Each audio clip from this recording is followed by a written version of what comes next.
The warning did not come from a missile launch, a naval interception, or a breaking news banner. It came from a sentence.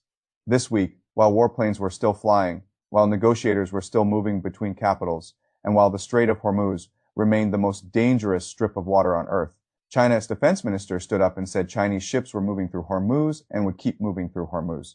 That was the moment. Not because the language was theatrical. It was not. Beijing almost never uses theatrical language unless it has already decided the signal matters. What made the moment extraordinary was the setting around it. The United States was in the middle of an active military campaign against Iran. The strait was under intense global scrutiny. War risk insurance had driven much of international shipping away. Western carriers were treating the waterway like a live minefield. And right there, in the middle of that, Beijing calmly said its ships were still crossing. That is the scene you need to hold in your head, not a conference room, not a policy paper. A narrow strip of water, tense, armed, overexposed, and dangerous, with much of the world backing away from it while China publicly announces that its own vessels are still going through. The real story is not that China warned Trump. The real story is that China just turned Hormuz into a collision ladder for the United States. That is what matters here. Because once Chinese ships keep moving through that strait under a public guarantee from Beijing, every American move becomes more dangerous. Every option climbs the ladder, every step raises the price, and the deeper reason this matters is not only China's words, it is the structure underneath the words. China is not talking like a tourist in the Gulf. China is talking like a power whose energy system, industrial rhythm, and geopolitical credibility are physically tied to that waterway. If Washington tries to squeeze Iran in a way that touches those Chinese interests directly, this stops being a clean US-Iran pressure campaign and starts becoming something much larger. That is why this moment is so much more important than it looks. When Admiral Dong Jun said Chinese ships were moving in and out of the Strait of Hormuz without disruption and that Beijing would honor its trade and energy commitments with Iran, that was not ordinary diplomatic housekeeping. It was a declaration of continued presence. And when he warned outside powers not to interfere in China's bilateral affairs, that was not a polite footnote. That was the line. Beijing was saying something very specific. Our relationship with Iran is still live. Our ships are still moving. Our energy commitments are still in force. And if you think this war gives you the right to renegotiate that relationship for us, it does not. That is a very different thing from a routine statement of concern. And the reason Beijing chose to say it now is simple. Timing is part of the message. If China had delivered this line before the strikes, it would have sounded theoretical. If China had said it after a settlement, it would have sounded symbolic. Saying it in the middle of an unstable military campaign while ceasefire talks are fragile and intelligence reports are swirling about possible weapons flows to Tehran turns a statement into strategic placement. It puts China inside the scene. Now you can see the first rung of the collision ladder because the United States can pressure Iran. It can threaten Iranian infrastructure. It can sanction Iranian banks. It can strike Iranian targets. What it cannot do easily is pretend that a waterway used by Chinese commercial traffic is now a simple battlefield under American discretion. Chinese shipping changes the geometry. Chinese shipping turns military freedom into political constraint. And this is where the story gets more serious. China is not exposed to Hormuz in some vague geopolitical way. China is exposed to it directly, daily, structurally. China is the world's largest importer of crude oil. It brings in roughly 10 to 12 million barrels every day. A substantial share comes from the Persian Gulf. Saudi crude, Iraqi crude, Emirati crude, Kuwaiti crude, Iranian crude, they all pass through the same maritime gate. Qatar's LNG sits there too. The whole corridor points east. And a huge portion of that eastbound flow ends in China. That means Hormuz is not a distant problem for Beijing. It is an artery. You can build pipelines. You can diversify routes. You can talk about strategic reserves and redundancy. All of that matters. None of it changes the central fact. There is no practical substitute for the volume that moves through that gap. If Hormuz is disrupted, China does not experience a talking point problem. China experiences a systems problem. Refining, manufacturing, electricity generation, industrial confidence, shipping schedules, price stability, the whole chain feels it.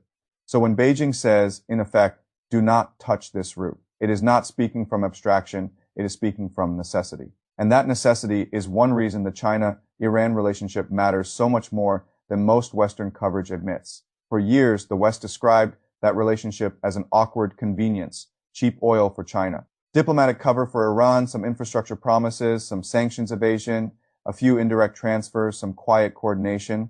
That description now looks far too small because in a crisis like this, relationships reveal what they really are. Iran cannot sell its crude freely on the open market under this pressure environment. China does not recognize the legitimacy of the sanctions architecture in the same way Washington does. So Beijing became the buyer that matters.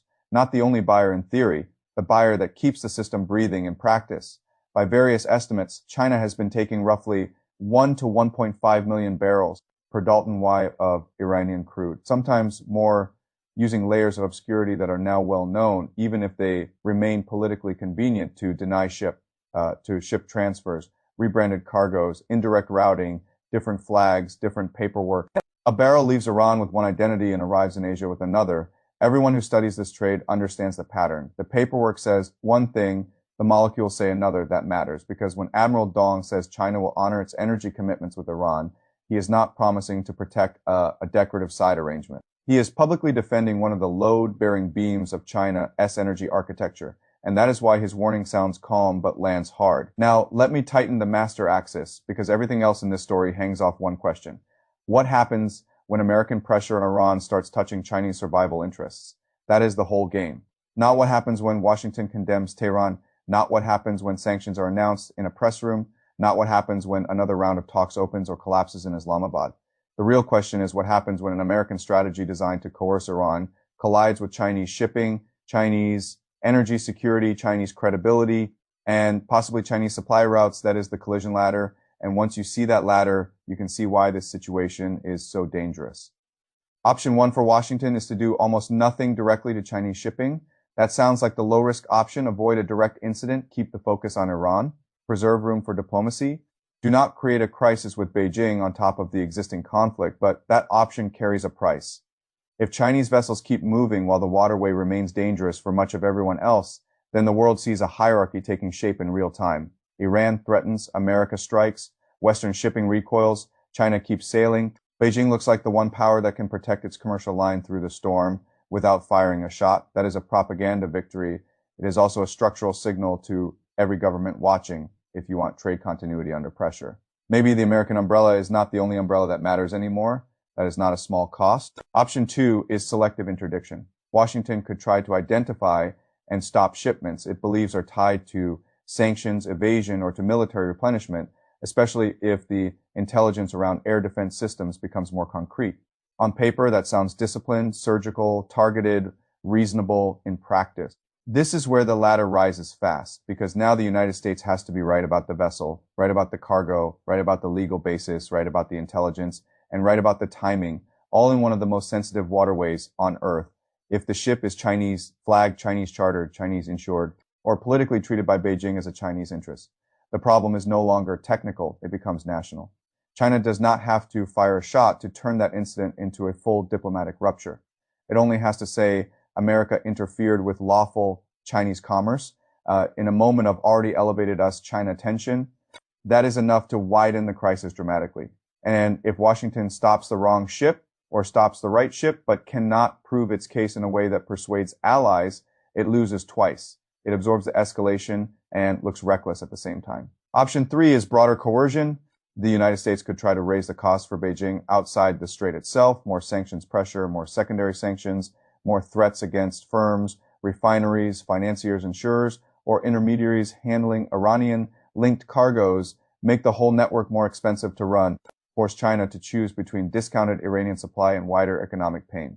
That sounds cleaner than naval confrontation. It is still not clean, because once you push on that network hard enough, you are no longer merely sanctioning Iran. You are openly contesting a major piece of China's external energy model that pushes Beijing toward a public response, not only because of oil, but because of status.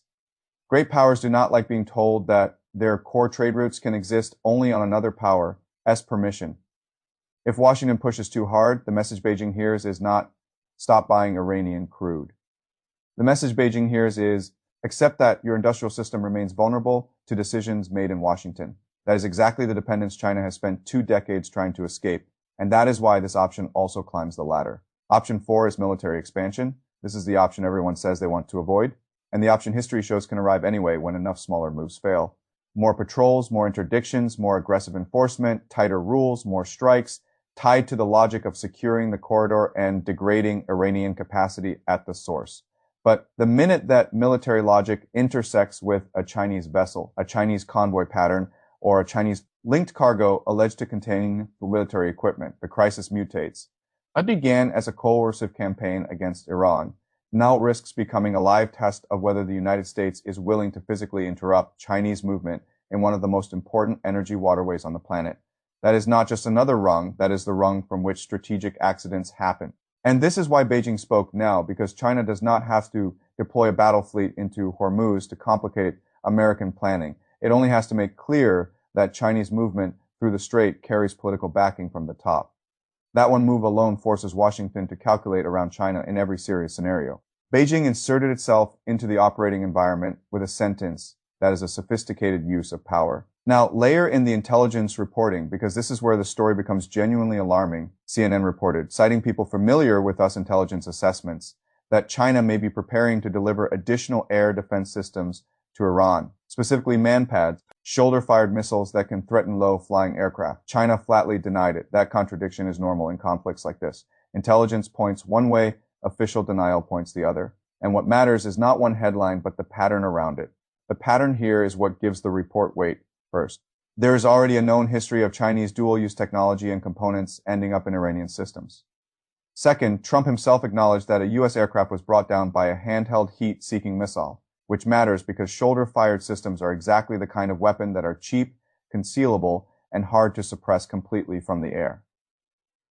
Third, if Iran is using any ceasefire window to replenish and harden its remaining defenses, that is not surprising. It is what any state under bombardment would try to do. So now imagine the logic from Washington's point of view. If the intelligence is right, every day matters. The longer replenishment channel stays open, the more dangerous the operating environment becomes for American pilots. That creates urgency, but urgency pushes Washington up the ladder to stop the replenishment. It may have to touch routes, ships, intermediaries, or cargoes tied to China.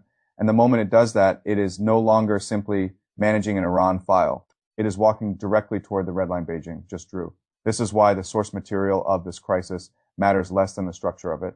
People get distracted by whether one specific shipment has been confirmed, whether one official statement was stronger than expected, whether one set of talks in Islamabad is still alive. Those details matter, but the deeper truth sits underneath them. China is trying to create a zone in which it can preserve its energy corridor, support its relationship with Iran, possibly help Iran stay supplied, and still stay below the threshold of direct war with the United States. America is trying to preserve freedom of action against Iran without triggering a direct clash with China.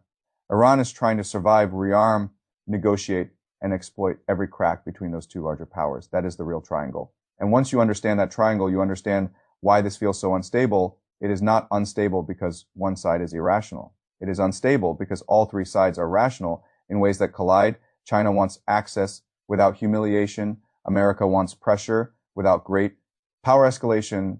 Iran wants relief without surrender. Those three goals do not fit together cleanly inside a 21-mile gap of water. That is why the ceasefire talks matter, but also why they're not enough by themselves. Yes, negotiations in Islamabad are a real signal that nobody has fully given up on diplomacy. Yes, the fact that both sides are still willing to talk is better than the alternative, but diplomacy does not happen in a vacuum.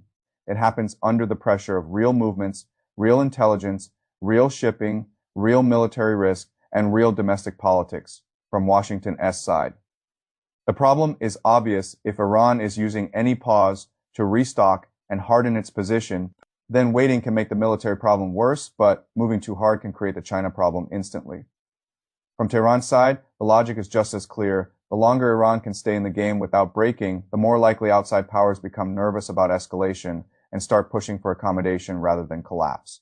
And from Beijing's side, the optimal position is even more subtle. China wants neither Iranian collapse nor a US-China naval incident. It wants a managed crisis in which its own interests remain protected, its own access remains intact, and Washington learns once again that American force cannot reorganize this region on terms that ignore China. That is what Admiral Dong's statement defended. He was not merely defending current shipping.